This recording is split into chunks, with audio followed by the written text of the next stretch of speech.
We've got a pond here, and this thing is green. We can't see down much more than 6 inches in this. Now, why is this thing turning green? Many folks install ponds, they spend a lot of money on equipment, or they'll spend a lot of money having one installed, kind of like this one. This would be a typical $10,000 installation. And you look at the water, it's been running for 2 weeks, it's greener than all get out. Now, we've got premium filters on this thing. So why is it turning green? Here's why. Number one, we don't have a UV light. Number two, we don't have any plant cover. Number three, this pond's in full sun. So we're going to have to do one of two things. We're either going to have to install a UV light in the filter system, install a UV filter, or we're going to have to cover about half the surface with plants. Now, I don't want to do that because this is my pond, and I want to be able to see my fish no matter where I'm looking at. I don't want to look down and have to look around plants to see fish. So the plant idea is out. So that leaves us the first two options. They're installing a UV light or installing a UV filter. Now, I've chosen a UV filter because, again, I'm going to have a lot of fish in here. People are going to feed the fish constantly, so we're always going to have a large buildup of waste in the water.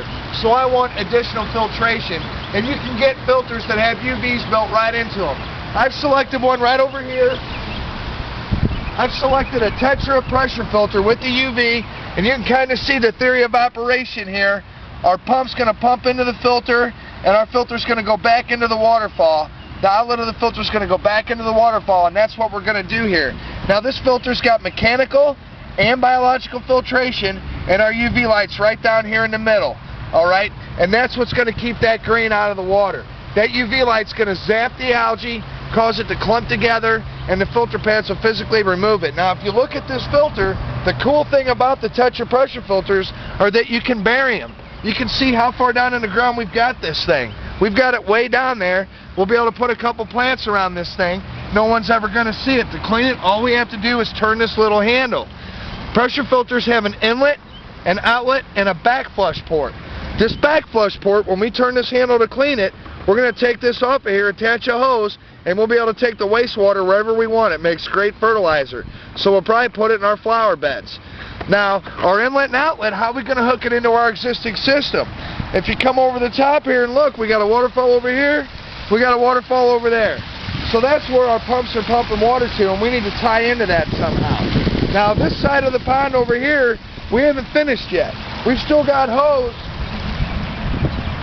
We've still got hose sticking out of this thing. These are the two hoses we ran from our filter, but if you look here, this is the hose coming from our skimmer way over there and coming up right into this waterfall basin.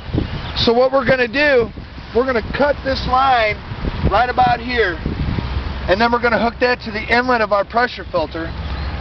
The line that goes to the waterfall spillway, we're going to hook to the outlet of our pressure filter. So our pump's going to pump the water into the UV pressure filter. It's going to come out of there and go back into the waterfall. Our water flow won't be any less, and we're going to have crystal clear water. Stay tuned. We get this thing hooked up and running. We're going to show it to you again. Give us a day or two. Thanks, everybody at Pond Market.